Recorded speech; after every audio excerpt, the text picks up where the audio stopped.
الشيطان الرجيم. بسم الله الرحمن الرحيم.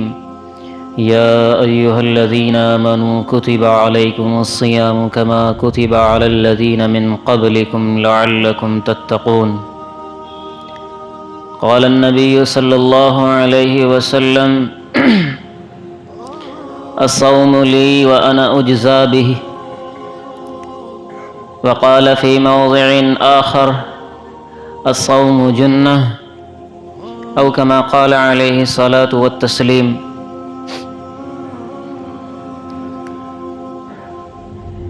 انتہائی قابل قدر بزرگان دین، ملت ابراہیمی کے نوجوان ساتھیوں،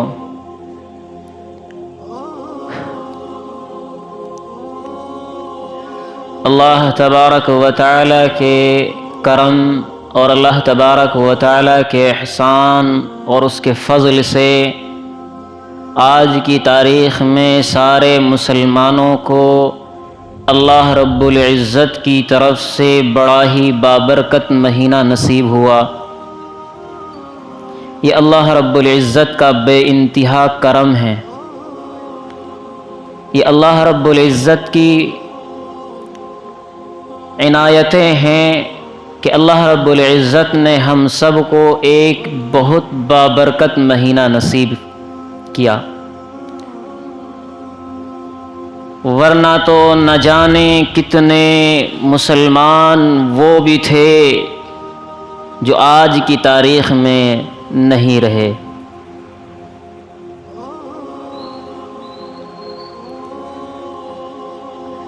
اللہ رب العزت نے یہ احسان فرمایا کہ یہ بڑا بابرکت مہینہ اس امت کے لیے رکھا ہے۔ گزشتہ سال میں اعزاء اقارب میں، رشتہ داروں میں نہ جانے کتنے وہ لوگ تھے جو شریک تھے، اور آج وہ حیات نہیں ہیں۔ تو یہ اللہ کا احسان ہم پر ہوا کہ اللہ نے ہم کو اس مہینے کی توفیق عطا فرمائی۔ یہ مہینہ عربی زبان میں رمضان کا کہلاتا ہے۔ رمضان کے معنی آتے ہیں جل جانے کے۔ رمضان کو رمضان کیوں کہا جاتا ہے؟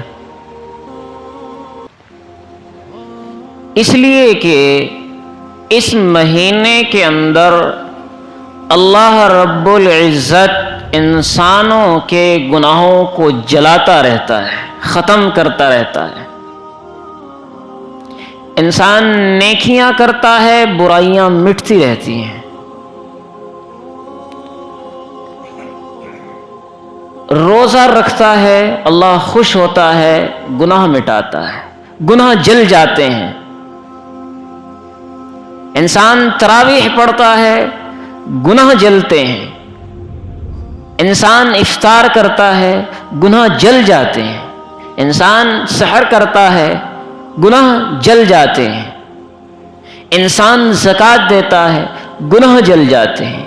تو اس مہینے کے اندر انسان کے گناہوں کو جلاتا رہتا ہے یہاں تک کہ انسان کے تمام گناہ مٹ جاتے ہیں، اور پھر وہ جس طریقے سے سونا یا کوئی لوہے کو تپا کر اس کا ایک آکار بدل کر اس کا ایک نئی شکل دے دیتا ہے، ایک کارنامہ، ایک کام کی چیز تیار کر دیتا ہے، تو اسی طریقے سے انسان کے گناہ جل جانے کے بعد یہ انسان اس قابل ہو جاتا ہے کہ فرشتے ان پر رشک کرنے لگتے ہیں، اور یہ جنتی انسان ہو جاتا ہے۔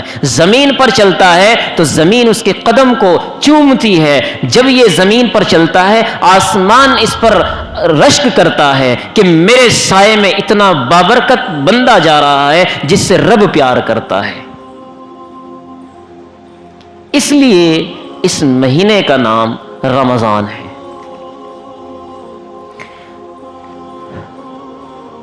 اللہ تبارک و تعالی نے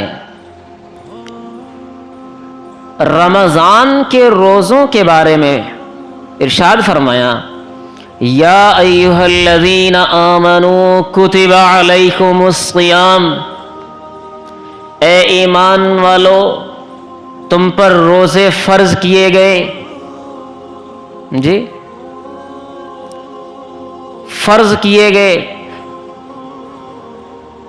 یہ لفظ بتلا رہا ہے کہ جس طریقے سے انسان بغیر روح کے، بغیر سانس کے زندہ نہیں رہ سکتا، اسی طریقے سے بغیر روزے کے مسلمان نہیں رہ سکتا.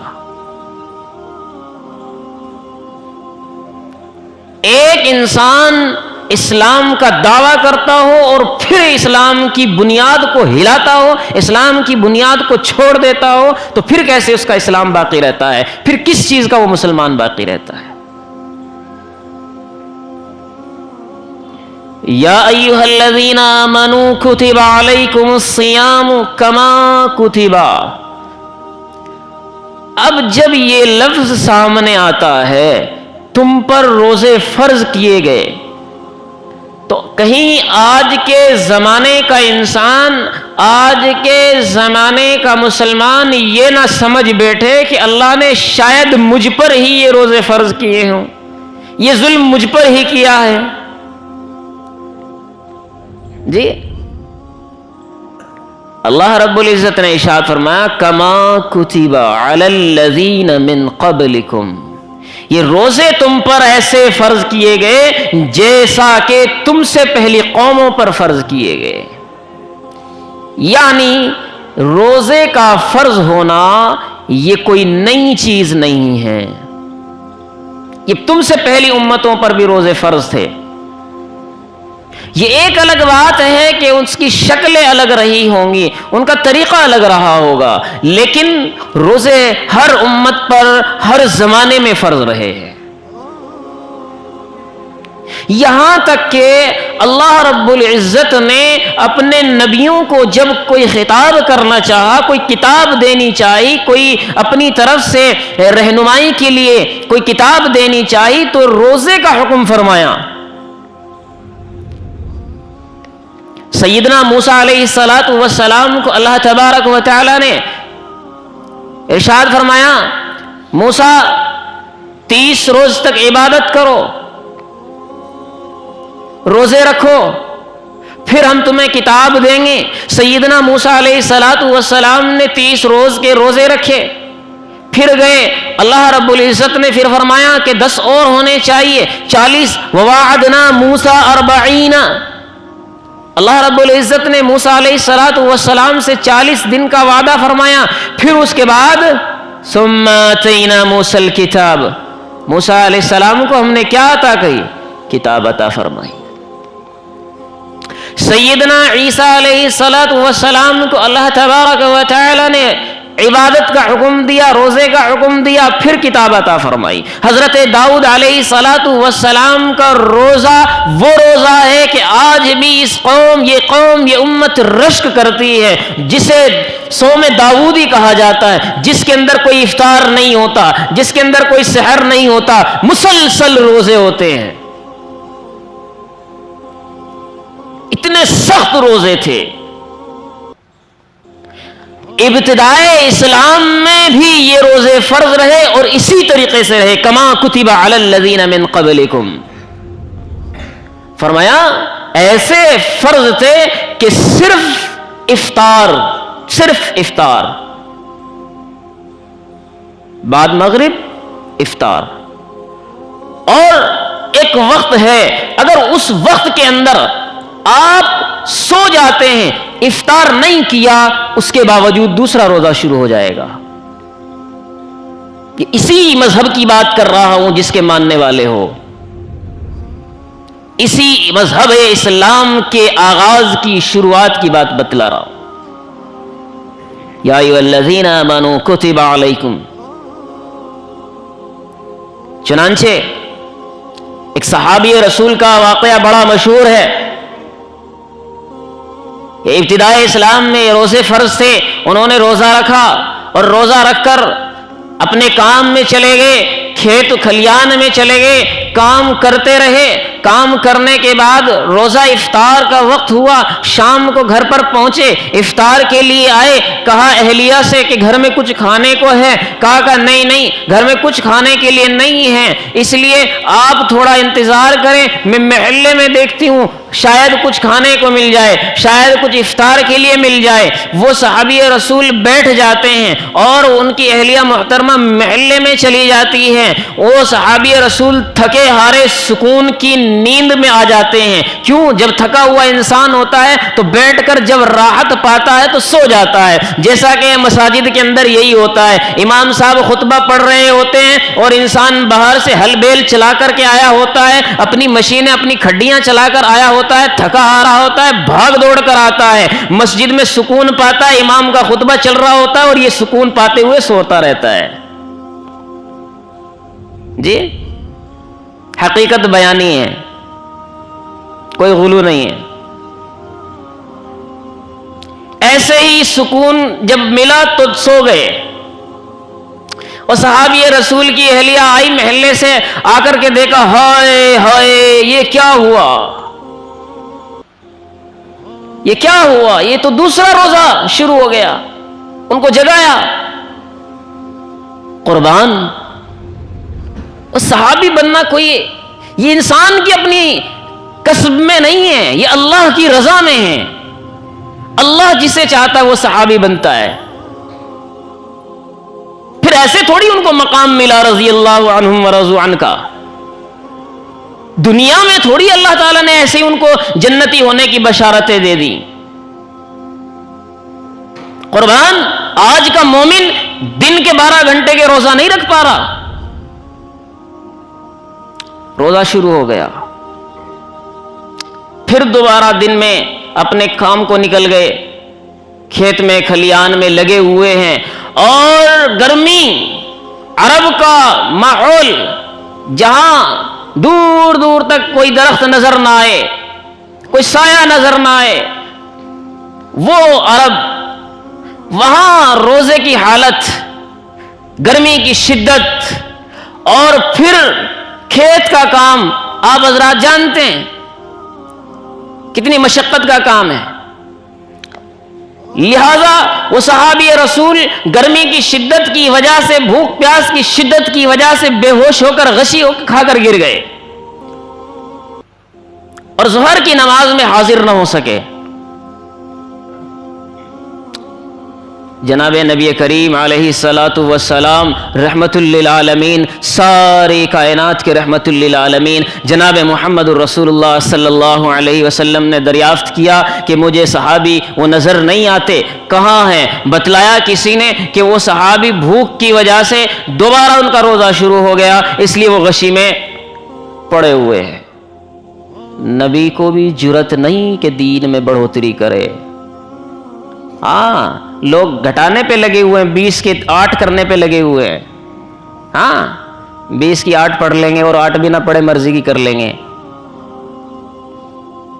اس نبی کو بھی جرت نہیں ہے جس کی وجہ سے ساری کائنات کو بنایا گیا، پوری کائنات کی تخلیق کی وجہ محمد مصطفیٰ ہے، اس کے باوجود وہ رحمت للعالمین ذات نہیں کہتا کہ چل تیرے لیے روزہ معاف ہے۔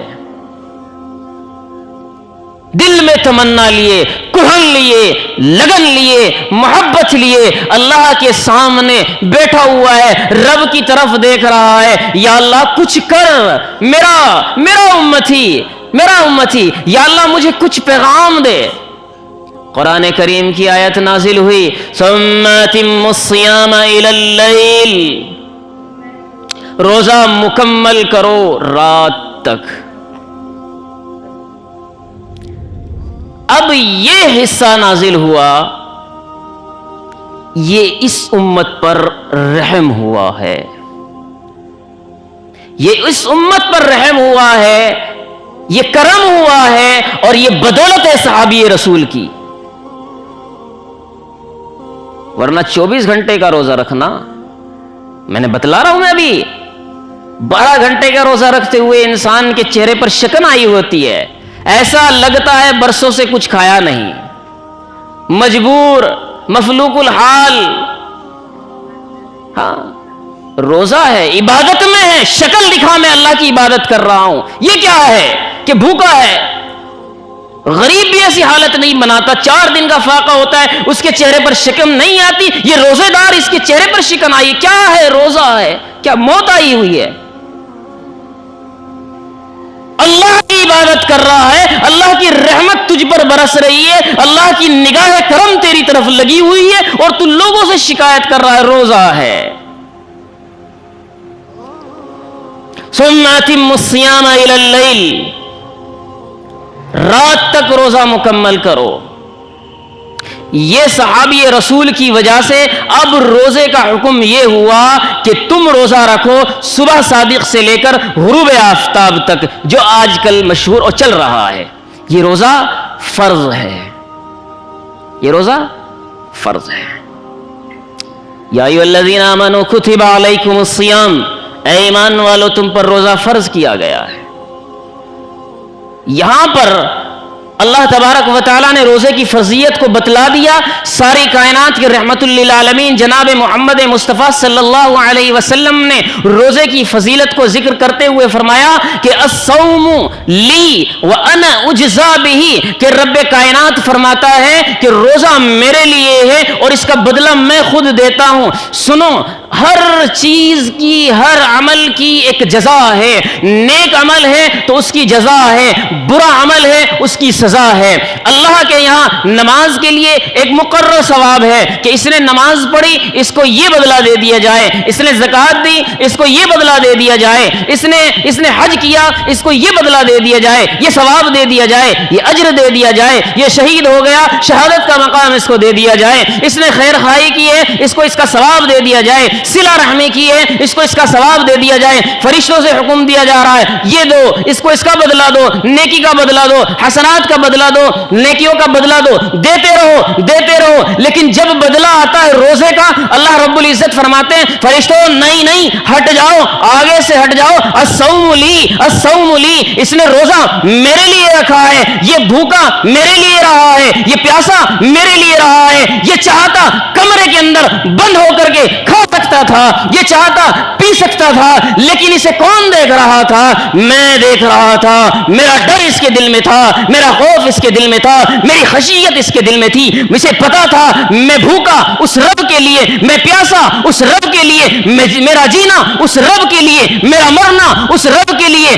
اس لیے اس نے بھوک کو برداشت کیا، اس نے گرمی کی شدت کو برداشت کیا، اس نے پیاس کو برداشت کیا. اور سارے انسان نہ دیکھ رہے ہو، کوئی نہیں دیکھ رہا ہے، میں دیکھ رہا ہوں، اس لیے روزہ اس نے میرے لیے رکھا ہے. آج ہٹ جاؤ، انا اجزا بھی، میں خود اس کو اس کا بدلہ دوں گا.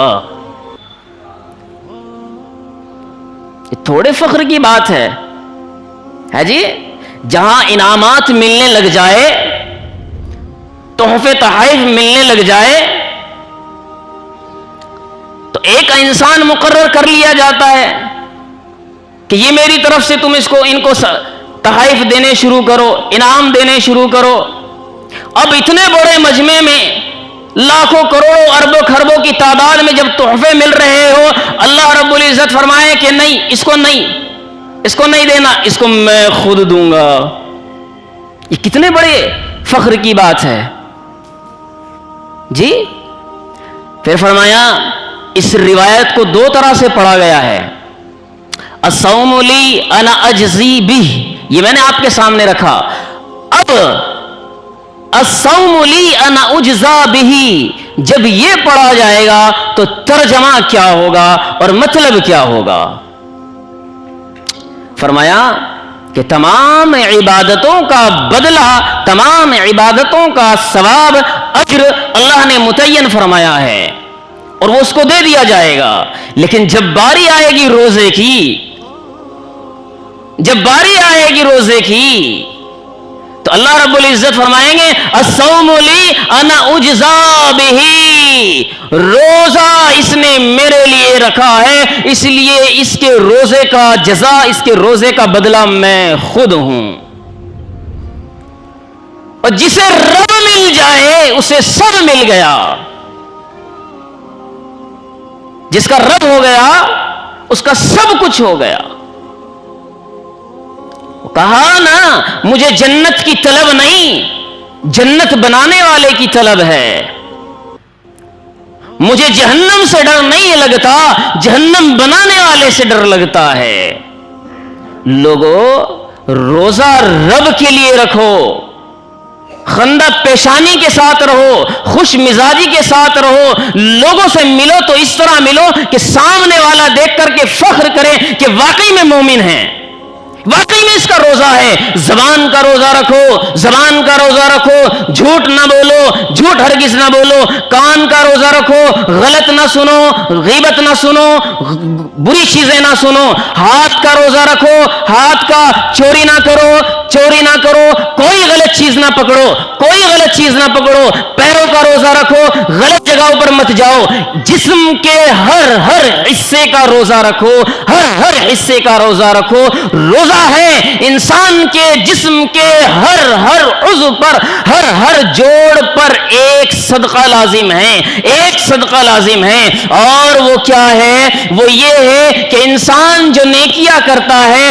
وہ اس کے جوڑ کے بدلے ہو جاتی ہے، وہ کہتا ہے سبحان اللہ، وہ اس کے جوڑ کے بدلے ہو جاتی ہے۔ روزہ انسان کے پورے جسم کا روزہ ہو جاتا ہے، پورے جوڑ کا بدلہ ہو جاتا ہے، پورے جوڑ کا صدقہ ہو جاتا ہے۔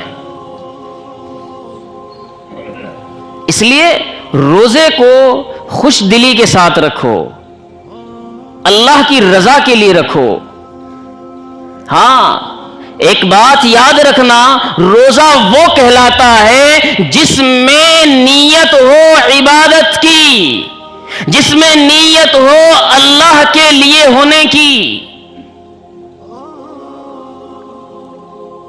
ورنہ چار دن کے فاقے بھی کرنے والے لوگ ہوتے ہیں لیکن اس کو روزہ نہیں کہا جاتا۔ جس میں اللہ کے لیے کرنے کی نیت ہوتی ہے اسے عبادت کہتے ہیں، اسے روزہ کہتے ہیں۔ اور جب تم بھوکے پیاسے اللہ کے لیے ہو، اللہ کی رضا کے لیے ہو، تو پھر دوسروں کو کیوں شکوہ دکھاتے ہو؟ کیوں اس شکن پر، اس چہرے پر شکن رہتی ہے؟ کیا کوئی شکوہ ہے؟ کوئی ظلم کیا ہے؟ سارا سال کھاتے ہو، رب کی زمین پر رہتے ہو، رب کے آسمان تلے چلتے ہو، اس کی دی ہوئی نعمتوں کا استفادہ کرتے ہو، پھر اگر رب تبارک و تعالیٰ نے 10-12 گھنٹے کھانے سے رکنے کے لیے کہہ دیا ہے تو کیا موت آتی ہے؟ کیا مصیبت ہے؟ ایک بڑی مشہور جنگ ہوئی، جنگ یمامہ۔ 1,00,000 مشرکین، 1,00,000 ظالم، 3,000 مسلمان، جس کے اندر 700 حفاظ کرام شہید ہو گئے۔ صحابہ کرام، حفاظ کرام، ایسی جنگ۔ فرمایا ایک صحابی ہے جس کا نام سالم ہے، حضرت سالم رضی اللہ تعالی عنہ جنگ میں شہید ہوئے، لیٹے ہوئے ہیں، ایک صحابی ہیں، وہ پانی کے لیے دیکھتے ہیں کہ اگر اس شہداء میں کسی انسان کے اندر زندگی کی کوئی رمق باقی رہی تو میں اس کو یہ پانی پلا دوں گا۔ تلاش کرتے ہیں تو پہنچتے ہیں حضرت سالم کے پاس، پوچھتے ہیں کیا معاملہ ہے؟ وہ پوچھتے ہیں کہ خیریت ہے، خیریت ہے، فتح قریب ہے۔ کہا کہ پیاس لگی ہے۔ موت ایک ایسی چیز ہے کہ انسان کو، انسان کے وجود تک ہلا دیتی ہے، لیکن وہ ہر چیز یاد ہے۔ پوچھتے ہیں کہ کیا ہوا؟ کہا کہ ابھی فتح قریب ہے۔ کہا پانی چاہیے؟ فرمایا یہ جو ڈھال ہے میری، اس ڈھال میں پانی ڈال دو، میرا روزہ ہے۔ کان کھول کر سنو گنگیرو کے باشندوں، جنگ کے اندر ہے جہاں اجازت بھی ہے، رخصت بھی ہے، اس کے باوجود روزے سے ہے صحابی رسول۔ کہتے ہیں کہ میری اس ڈھال میں پانی ڈال دو، اگر زندہ رہا تو میں روزہ افطار کر لوں گا، اور اگر شہید ہو گیا تو رب کے دسترخوان پر جا کر افطار کروں گا۔ کہو سبحان اللہ۔ روزہ نہ چھوڑو، روزہ نہ چھوڑو۔ روزہ رب کی رضا کا سبب ہے، اللہ کو راضی کرنے کا سبب ہے۔ یہ ایک واحد، یہ اکیلی ایک ایسی عبادت ہے جس میں ریا نہیں ہے، جس میں دکھاوا نہیں ہے۔ نماز پڑھتے ہیں سب کے سامنے کھڑے ہو کر 2 کے بجائے 4 رکعت پڑھ لے، زکوٰۃ 10,000 کے بجائے 50,000 دے دے، نام ہو جائے گا۔ حج کے لیے لوگوں کو اکٹھا کر لے تاکہ پتہ لگ جائے بڑا حاجی ہے، لیکن یہ ایک عبادت، روزہ ایک ایسی عبادت ہے جب تک انسان اپنی زبان سے نہ بتلائے کسی کو پتہ نہ چلے۔ اور یہ عبادت جس کے اندر ریا نہیں، اللہ رب العزت نے فرمایا کہ یہاں تک کہ صحابی جناب نبی کریم علیہ الصلوۃ والسلام نے ارشاد فرمایا کہ جس عبادت کے اندر ریا ہو جاتی ہے، دکھاوا ہو جاتا ہے، اس کا کوئی اجر نہیں ہے، اس کا کوئی ثواب نہیں ہے، اس کا کوئی بدلہ نہیں ہے۔ یہاں تک کہ نہ جانے کتنے بڑے بڑے حفاظ اور قراء اللہ کے دربار میں حاضر ہوں گے، رب تبارک و تعالیٰ فرمائیں گے کیا کیا تو نے دنیا میں؟ یا اللہ میں نے تیرا دین کی تبلیغ کی، میں نے قرآن پڑھا، قرآن پڑھایا، قرآن کی دعوت دی، قرآن کی تعلیم دی۔ رب سبحانہ و تعالیٰ فرمائے گا نہیں نہیں، جھوٹ کہتا ہے، اس لیے کیا تو نے تاکہ تجھے لوگ قاری کہے، تاکہ تجھے لوگ بڑا عالم کہے، بڑا عالم، دگج عالم کہے، اس لیے تو نے دین کی تبلیغ کی، اور وہ جو کہا جانا تھا وہ دنیا میں کہا جا چکا، اب تیرا یہاں کچھ نہیں ہے، اس لیے پیشانی کی بل پکڑ کر اس کو زمین گھسیٹتے ہوئے جہنم میں پھینک دیا جائے گا۔ کیوں؟ دکھاوا، دکھاوا۔ ایک شہید آئے گا، کیا کیا تو نے میرے لیے؟ یا اللہ میں نے تیرے لیے کوئی دین کا خطہ، کوئی دین کے لیے کوئی ایسا وقت نہیں چھوڑا جس میں نے اپنی جانوں کے نذرانے پیش نہ کیے ہو، یہاں تک کہ میں تیرے راستے میں شہید ہو گیا۔ رب سبحانہ و تعالیٰ فرمائے گا کہ نہیں نہیں، جھوٹ کہتا ہے، تو نے یہ اس لیے کیا کہ تاکہ تجھے لوگ غازی کہے، بہادر کہے، شہید کہے، وہ دنیا میں کہا جا چکا، اس لیے اب تیرا یہاں کوئی بدلہ نہیں ہے، اس کو بھی پکڑ کر جہنم میں گھسیٹتے ہوئے پھینک دیا جائے گا۔ یہ وہ تمام باتیں ہیں جن کے اندر دکھاوا ہے۔ یہ ایک ایسی عبادت ہے جس کے اندر قدرتی دکھاوا نہیں ہے، لیکن یہ انسان اتنا بے غیرت ہو چکا ہے، اتنا بے غیرت ہو چکا ہے کہ گلی گلی، کوچے کوچے، قریہ قریہ، ہر انسان کو گاتا ہے کہ نہیں نہیں میرا روزہ ہے، میرا روزہ ہے۔ اعمال ایسے کرو کہ لوگوں کو بتانے کی ضرورت نہ پڑے کہ تیرا روزہ ہے۔ جب سچ بولے گا، جب سچ سنے گا، سچ کہے گا، ہر حق بات کہے گا، حق بات سنے گا، حق پر مٹنے کی جرت پیدا کرے گا، تب تجھے تیرے جاننے والے، ماننے والے، سننے والے یہ کہیں گے واقعی میں اس کا روزہ ہے، واقعی میں یہ مومن ہے۔ مومنوں، اللہ تبارک و تعالیٰ سے دعا ہے کہ اللہ تبارک و تعالیٰ نے جو یہ ماہ رمضان ہم سب کو عطا کیا ہے، کہ اللہ سبحانہ و تعالیٰ ہم سب کو اس کے تمام احکام اور ارکان کے ساتھ ادا کرنے والے بنائیں۔ وآخر دعوانا الحمدللہ رب العالمین۔ جن حضرات نے سنت ادا نہیں